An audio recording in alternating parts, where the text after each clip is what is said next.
Naël n'était pas un enfant de cœur. Je veux dire, il avait déjà des antécédents judiciaires extrêmement importants, ce qui, évidemment, Monsieur Lebray, ne justifie en rien la mort d'un homme, et je ne la justifierai jamais.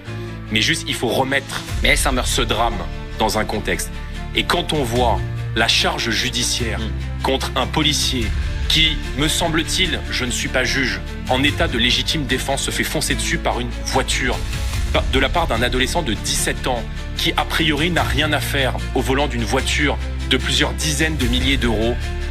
non seulement ça me choque, ça choque des millions de Français. Et je vais vous dire, si demain nous sommes à la tête du pays, nous mettrons en œuvre une présomption de légitime défense pour les forces de l'ordre. Parce qu'il est absolument anormal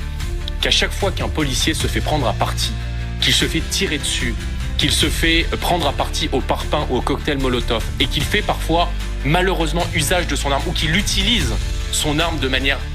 sommative, je ne sais pas si ça se dit, mais en tout cas pour dissuader la personne en face de faire usage de la force, c'est systématiquement contre lui que s'abat les foudres judiciaires, administratives et politiques. Quand on est un chef d'État, quand on est à la tête du pays, dans le contexte dans lequel on est aujourd'hui,